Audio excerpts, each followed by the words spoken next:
عن عبد الله رضي الله تعالى قال قال رسول الله صلى الله عليه وسلم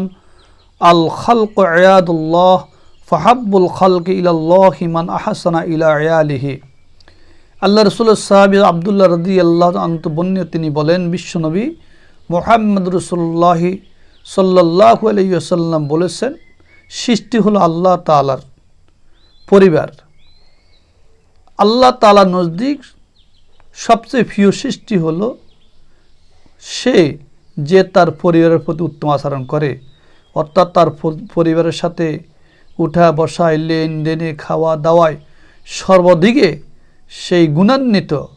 যেই পরিবারের কাছে সবচেয়ে প্রিয়, পরিবারকে কষ্ট দেয় না, পরিবারকে সর্বদিক থেকে